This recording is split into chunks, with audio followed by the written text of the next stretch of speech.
నమస్తే, welcome to 99 TV big డిబేట్కి స్వాగతం. ఆంధ్రప్రదేశ్లో చాలా కీలకమైన నిర్ణయాలు తీసుకుంటున్నది అక్కడ ప్రభుత్వం. అలాగే చాలా జుడిషియస్గా మిత్రపక్షాలని, భాగస్వామ్య పక్షాలని సమన్వయం చేసుకుంటూ ముందుకెళ్తున్న పరిస్థితి అక్కడ కనిపిస్తోంది. ఎక్కడా ఎటువంటి పొరపచ్చాలు లేకుండా ఈవెన్ ఫోటోలు ఏర్పాటు చేసే దగ్గర కూడా ముఖ్యమంత్రి, ఉప ముఖ్యమంత్రి ఫోటోలు ఉండేలాగా చర్యలు తీసుకోవడం, దాంతోపాటు పాలనా పరంగా ఎటువంటి ఇబ్బందులు లేకుండా. ఇంకోటి, మారిన చంద్రబాబు గారు ప్రతి శనివారం ఆయన ఇక కార్యకర్తలకి పార్టీ కార్యాలయంలో అందుబాటులో ఉంటారు.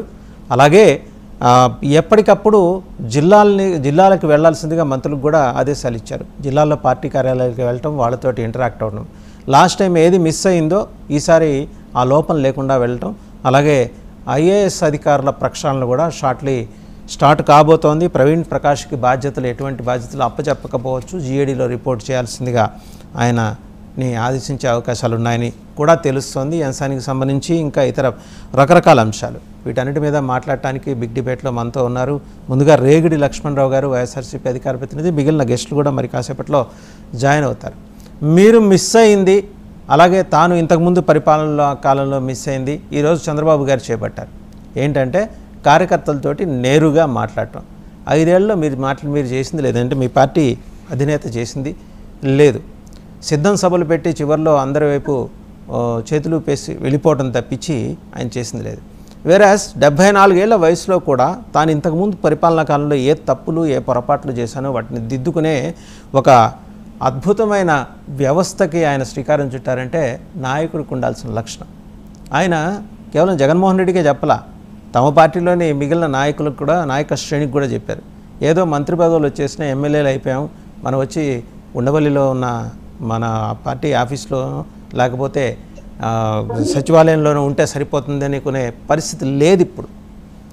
మీ నాయకుడు తాను ఎంపిక చేసిన ఎమ్మెల్సీలతో మాట్లాడటమేనా, లేక ప్రజలతో కార్యకర్తలతో మాట్లాడే పరిస్థితి కూడా ఉందా? అంటే ఒక పాదయాత్ర చేసేసాం, ఒక చుట్టేసాం, అయిపోయింది, ఇక ప్రజలదే బాధ్యత నన్ను ఎన్నుకుంటారు అనే పాత మూస పద్ధతిలోకి వెళ్తారా? వాసుదేవ్ గారు మెడికో ప్యానల్ పెద్దలకి, డబుల్ ఓక్షలకి, యజమానికి హృదయపూర్వక నమస్కారం అండి. ఖచ్చితంగా జగన్మోహన్ రెడ్డి గారు కార్యకర్తలతో, ప్రజలతో మమేకం అవ్వడానికి కార్యాచరణ రూపొందించుకున్నారు. మీరు అన్నట్టుగా వాస్తవం అండి. చంద్రబాబు నాయుడు గారు మార్పు వచ్చింది, మార్పు మంచిది. ఎందుకంటే ఇదివరకు ఎప్పుడు లేదన్న మార్పు. ఇది కూడా జగన్మోహన్ రెడ్డి గారి పరిపాలన చూసిన తర్వాతనే చంద్రబాబు నాయుడు గారిలో మార్పు అనేది వచ్చింది. ఎవరైనా సరే, ఏ నాయకుడైనా సరే ప్రజలతో మమేకమై ప్రజల్లో ఉన్నంత కాలం కూడా ఆ ప్రజానాయకుడికి ఖచ్చితంగా ప్రజల్లో అనేది ఒక మంచి గుర్తింపు ఉంటుంది, ప్రజాదరణ ఉంటుందండి. ప్రజల్ని దూరం పెడితే ఎవరికైనా ఖచ్చితంగా ఇటువంటి తీర్పులు వస్తాయి. ఎందుకంటే ఎవరైతే ఒక క్వార్టర్గా ఏర్పడి ఆ ఒక వ్యక్తి దగ్గరికి, అంటే జగన్మోహన్ రెడ్డి దగ్గరికి వెళ్ళాలంటే ఒక క్వార్టర్ ఉంటుంది, ఆ క్వార్టర్ దాటి వెళ్ళాలి. ఈరోజు చంద్రబాబు నాయుడు దగ్గరికి వెళ్ళాలంటే ఒక క్వార్టర్ ఉంటుంది, ఒక క్వార్టర్ దాటి వెళ్ళాలి. అంటే ఇవన్నీ కూడా బ్రేక్ చేయాలి. జగన్మోహన్ రెడ్డి ఖచ్చితంగా ఇవన్నీ తెలుసుకోవాలి. ఎలాగో ఇప్పుడు ఫ్రీ టైం కాబట్టి అసలు ఏంటి, ఓటమి గల కారణాలు ఏంటనేది సమీక్షించుకోవాలి. అలాగే ప్రజల్లో ఎక్కువగా ఉండేటందుకు ఆయనకు కార్యక్రమాలు చేయాలి. ప్రజలతో మాట్లాడే కార్యక్రమం కూడా ఇక్కడి నుంచి చేయాలి. ఎందుకంటే ఖచ్చితంగా ఇది మంచి టైం. అసలు రేపు పొద్దున్న ఇంకో 20-30 సంవత్సరాలు రాజకీయాలు చేయగల సత్తా, దమ్ము, ధైర్యం జగన్మోహన్ రెడ్డి గారి చేతిలో ఉన్నాయి. ఆ వయసు కూడా ఉంది కాబట్టి ఖచ్చితంగా ప్రజలతో మమేకమై ముందుకెళ్ళాలి. ఇటువంటి కార్యాచరణలు కూడా రూపొందించాలి. తాడేపల్లి ప్యాలెస్, ఇప్పుడు ఏదైతే తాడేపల్లి ప్యాలెస్ లో జగన్మోహన్ రెడ్డి గారు ఎమ్మెల్యేలు, ఎమ్మెల్సీలు, ఆ ఎంపీలతో మాట్లాడటంతో వాళ్ళతో పాటుగా కార్యకర్తల్ని, స్థానిక నియోజకవర్గాలు ఎవరైతే బాగా కష్టపడ్డారో, ఎవరైతే పార్టీ కోసం అవేర్నెస్ లో అన్ని వదులుకొని పార్టీ కోసం నియంత్రణ కూడా కష్టపడుతున్నటువంటి వ్యక్తులను కూడా పిలిపించాలి. వాళ్ళకి మనోధైర్యాన్ని, మేమున్నాం అనే భరోసాను కూడా జగన్మోహన్ రెడ్డి గారు ఇవ్వాలండి. ఎందుకంటే చాలా మంది నాకు ఫోన్ చేసి చెప్తున్నారు, సార్ మీ 4 కోట్లు 3 కోట్లు ఖర్చు పెట్టుకున్నాం, సార్ మీ 10 కోట్లు ఖర్చు పెట్టాం, కనీసం మమ్మల్ని జగన్మోహన్ రెడ్డి గారి దగ్గర తీసుకెళ్లే నాదులో లేరు, మాకు అపాయింట్మెంట్ కూడా ఇంతవరకు కూడా ఇప్పించట్లేదు, మేము మాట్లాడట్లేదు, స్థానికంగా ఏం జరిగింది, నియోజకవర్గంలో ఏ తప్పుల వల్ల మేము ఓడిపోయామని చెప్పడానికైనా జగన్మోహన్ గారి దగ్గరికి ఇప్పుడు కూడా మాకు అపాయింట్మెంట్లు రావట్లేదని చాలా మంది చెప్తున్నారు. వాస్తవం అండి. వాళ్ళ ఎంతో మనోవేదన, బాధ ఉంటే కానీ ఇటువంటి మాటలు బయటకు రావండి వాసుదేవ్ గారు. ఎందుకంటే ఎంతో మంది ఆ రూపాయి కూడా పార్టీ నుంచి, జగన్మోహన్ రెడ్డి గారి నుంచి ఆశించకుండా తన సొంత డబ్బులు ఖర్చు పెట్టుకున్నటువంటి కార్యకర్తలు ఉన్నారు, నాయకులు ఉన్నారు. సో వాళ్ళందరినీ కూడా మనం బిల్డప్ చేయాలి. మళ్ళీ ఖచ్చితంగా ఆ గ్రౌండ్ లెవెల్ లో బిల్డప్ చేసుకుని పార్టీని ముందుకు తీసుకెళ్లాలంటే ఈ రోజున టీడీపీ ఇంత కంబ్యాక్ అయిందంటే ఆ కార్యకర్తల బలమేనండి. కార్యకర్తలు చాలా స్ట్రాంగ్ ఉంటారు ఆ గ్రౌండ్ లెవెల్ లో టీడీపీ కార్యకర్తలు. ఆ రకంగా వైఎస్ఆర్ కార్యకర్తలు కూడా చాలా స్ట్రాంగ్ గా ఉండాలి. దేనికి కూడా ప్రలోభం పడకుండా మేము కొట్టబోతున్నాం, మేము రాబోతున్నాం, మా నాయకుడు అంటూ మేము నడుస్తామని చాలా గట్టిగా ఈ నాయకత్వం ఉన్నటువంటి కార్యకర్తలు ఉండాలంటే స్థానిక నాయకులు కూడా కార్యకర్తలను కలుపుకొని వెళ్ళాలండి. అంటే మీరంతా మీ స్థాయి ఏంటని చూడకుండా కార్యకర్తల ఆ స్థాయి, కార్యకర్త అన్నవాడే నాయకుడు, నాయకుడు అన్నవాడు నాయకుడు కాదన్న స్థాయిలో ఎప్పుడైతే వస్తుందో ఖచ్చితంగా వైఎస్ఆర్ పార్టీకి మంచి మనుగడ ఉంటుందండి. ఎందుకంటే వైఎస్ఆర్ పార్టీలో చాలా మంది సీనియర్లు ఉంటారు, వాసుదేవ్ గారు. వాళ్ళందరూ ఏంటంటే ఒక సెకండ్ గ్రేడ్ థర్డ్ గ్రేడ్ ఒక నాయకుడు వచ్చేసరికి వాళ్ళని చిన్నచూపు చూడటం మొదలవుతోంది. ఇది తప్పు, ఇది కరెక్ట్ కాదు. ఎందుకంటే ఓటర్లని ప్రభావితం చేయగల నాయకులు గ్రౌండ్ లో ఉన్న నాయకులేనండి, మీరు కాదు.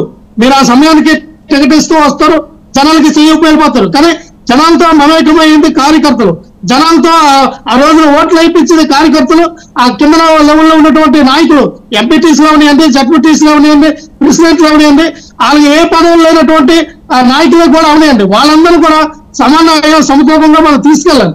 అంతేగాని నేను మాజీ ఎమ్మెల్యేని, మాజీ ఎంపీని, నాకు ఎమ్మెల్యే మినిస్టర్ని అని వాళ్ళ దగ్గర ఎప్పుడైతే మనం కొంచెం బిల్డప్ గా ఉంటామో ఖచ్చితంగా వాళ్ళ అనేది ఒక కసి ఉందని ఉంటుంది. మీతోనే తిరుగుతారు, మీతోనే ఉంటారు, మీతోనే ఫాలో అవుతారు. ఓట్లు వేసే సమయంలో ఖచ్చితంగా వాళ్ళ వెనక నుండి ఖచ్చితంగా ఒక కోవట్టు వర్గాలుగా తయారయ్యి మీకు పడవలసిన ఓట్లను కూడా పక్క పార్టీకి పడేటట్టుగా పనిచేస్తారు. ఇది ఎవరు బయట ఇప్పుడు చెప్పరు, కానీ ఖచ్చితంగా ఎవరైనా అవే చేస్తారు. వాసుదేవ్ గారు నిజాలు ఒప్పుకోవాలి. సో మేము అవే కాకుండా ఖచ్చితంగా మనం అందరిని కూడా ఆ సమన్వయ స్థాయిలో మనం తీసుకెళ్ళాలి. ఇంకా ఈ రోజు చూస్తే జగన్మోహన్ రెడ్డి గారు ఖచ్చితంగా కార్యకర్తలతో నాయకులతో మమేకం మాట్లాడతారని నేను భావిస్తూ ఉన్నా. ప్రతి నియోజకవర్గం నుంచి అందరిని పిలుస్తూ ఉన్నారు. ఎవరైతే మరి అక్కడ స్థానికున్నటువంటి నియోజకవర్గ నాయకులందరూ కూడా ఎవరు ఆ పార్టీ కోసం కష్టపడ్డారో వాళ్ళందరినీ తీసుకెళ్ళాలి. ఆ మీడియా వర్గం అనివ్వండి, మీడియా నుంచి కూడా చాలా మంది కూడా వైఎస్ఆర్ పార్టీకి సపోర్ట్ చేస్తున్న ఆ మీడియా జర్నలిస్టులు కూడా ఉన్నారు. వాళ్ళకి తగిన ప్రాధాన్యత ఇవ్వాలి, వాళ్ళని పిలిపించాలి, వాళ్ళని కూడా అడగాలి. ఎందుకంటే వాళ్ళు కూడా ఎన్నో మీ పార్టీ కోసం కష్టపడిన వ్యక్తులు. ఈ రోజున టీడీపీ పార్టీ అధికారంలోకి వచ్చింది, వాళ్ళని టార్గెట్ చేస్తూ ఉన్నారు, జర్నలిస్టులు టార్గెట్ చేస్తూ ఉన్నారు, ఆ టీవీ ఛానల్ కూడా టార్గెట్ చేస్తూ ఉన్నారు. కాబట్టి వాళ్ళు కూడా పిలిపించాలి, వాళ్ళు కూడా మాట్లాడాలి, వాళ్ళ దగ్గర ఉన్నటువంటి సమాచారాన్ని కూడా మీరు తీసుకోవాలి. అసలు ఎందుకంటే ఎక్కువగా మీ దగ్గర సమాచారం ఉంటుందండి వాసుదేవన్ గారు. అంటే మీ దగ్గర అంటే మీలాంటి జర్నలిస్ట్ ద్వారా గ్రౌండ్ లెవెల్ లో ఏం జరుగుతుంది అనేది మీ దగ్గర ఒక రిపోర్ట్ ఉంటుంది. కాబట్టి ఆ ఫీడ్బ్యాక్ ని ఖచ్చితంగా జగన్మోహన్ రెడ్డి గారు లాంటి వ్యక్తులు తీసుకోవాలి. మనం ఏ విధంగా మనం ప్రజల్లోకి ముందుకెళ్లాలనేది, ఆ విధంగా తదుపరి చర్యలు చేయాలనేది మనస్ఫూర్తిగా కోరుకుంటున్నాం జగన్మోహన్ రెడ్డి. మరొక అంశం చాలా కీలకమైంది. నిన్న నుంచి తెలుగుదేశం పార్టీ మిమ్మల్ని క్వశ్చన్ చేస్తూ వచ్చింది. ఫర్నిచర్ కొనుగోలు చేసి క్యాంప్ ఆఫీసులో పెట్టుకున్న దానికి సంబంధించిన కూడా మరి వివరణ ఆల్రెడీ అడిగినట్టుంది ప్రభుత్వం.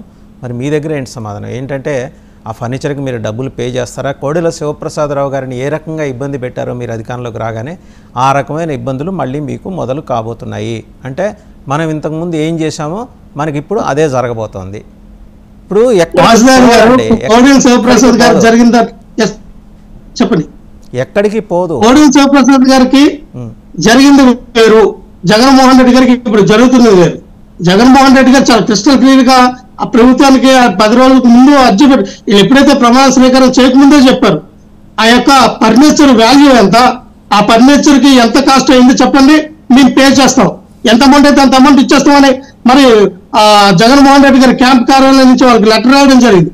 మళ్ళీ దీన్ని కూడా కావాలనే టీడీపీ వాళ్ళు కొంతమంది మినిస్టర్లు వాళ్ళందరూ కూడా ఆ ట్విట్టర్ లో ఎక్స్ లో పోస్ట్ చేయడం, దీన్ని ఆ ప్రాపగండా సృష్టించి ప్రజల్లోకి తీసుకెళ్తా ఉన్నారు. జగన్మోహన్ రెడ్డి గారు ఏంటి ఒక అనుకూలంగా ఫర్నిచర్ కొనుక్కునే ఆ స్థాయిలో లేరండి. ఫర్నిచర్ కూడా కొనుక్కోలేరా అంటే కావాలని ప్రజల్లోకి తీసుకెళ్తా ఉన్నారు. జగన్మోహన్ రెడ్డి గారు ఫర్నిచర్ కూడా ఉంచుకున్నారు. జగన్మోహన్ రెడ్డి గారు ఫర్నిచర్ దొంగతనాలు చేయడం ఏంటంటే, దొంగతనాలు ఎవరు చేస్తారు? టీడీపీలో ఎక్కువ చేస్తారు దొంగతనాలు. కిందట ప్రభుత్వ హయాంలో చేసినటువంటి ఫర్నిచర్ అవనండి, ప్రభుత్వ కార్యాలయంలో ఉన్నటువంటి ఇవన్నీ ప్రతిదీ కూడా కంప్యూటర్ నుంచి కూడా తీసుకెళ్లిన వ్యక్తులు టీడీపీ నాయకులు. ఈ రోజు చాలా క్రిస్టల్ క్లియర్ గా లెటర్ రాశారు, దానికి సమాధానం చెప్పవలసిన బాధ్యత మీదే. లేదయ్యా మా యొక్క ఫర్నిచర్ మాకు ఇచ్చేనని మీరు చెప్తారా? లేదా ఎంత కాస్ట్ అయిందో కాస్ట్ మాకు చెల్లించండి అని చెప్తారా? దాని ఒక ఉన్నతంగా ఒక మాజీ సీఎం కాబట్టి ఒక ఉన్నతంగా మీరు చెప్పాలి. ఆయనేమో కోడెల శివప్రసాద్ గారు సీఎం కాదే, ఆయనకి ఈయనకి ఏ రకంగా మనం బేరే చేస్తాం, ప్రూఫ్ ఎడగా కలుపుతాం. ఒకటే సార్, ప్రజలందరూ గమనిస్తూ ఉన్నారు. మీరు ఏ రకంగా అయితే జగన్మోహన్ రెడ్డి గారు ఇజ్జత్తును తీయడానికి ప్రయత్నం చేస్తూ ఉన్నారో ఇదేనా కరెక్ట్ కాదు. ఒక ఉన్నతానికి వ్యవహరించండి. మీకు అవకాశం వచ్చింది, పరిపాలించండి. కోడెల శివప్రసాదరావు గారి ఇజ్జత్ కూడా ఇలాగే తీశారు కదండి. ఆయన స్పీకరు, మాజీ హోంమంత్రి, చాలా సీనియర్ నాయకుడు టీడీపీలో. ఎంత మనోవేదనకు ఆయన గురై ఉంటారు ఒకసారి ఆలోచించండి. కోడెల శివప్రసాద్ గారి హత్యలో చాలా అనుమానాలు ఉన్నాయి. దీని మీద చంద్రబాబు నాయుడు గారు అధికారంలోకి వచ్చారు కాబట్టి వీళ్ళకి ఉన్నటువంటి సిట్ దర్యాప్తు కానీ సిబిఐడి దర్యాప్తు కానీ ఖచ్చితంగా జరిపించాలి. అది నిజంగానే కోడెల శివప్రసాద్ గారు మనస్పానికి గురయ్యి ఉరేసుకుని చచ్చిపోయారా, లేదా ఆయన ఎవరైనా చంపేసి ఉరేశారా అనేది ఖచ్చితంగా రాష్ట్ర ప్రజలకి క్వశ్చన్ మార్క్ గా ఉండండి. మాకు కాదు, చాలా మంది ప్రజలు.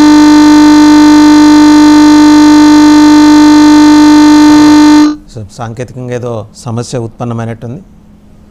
సో లక్ష్మణరావు గారు వినిపిస్తోందా? హలో, బండారు రామ్మోహన్ రావు గారు.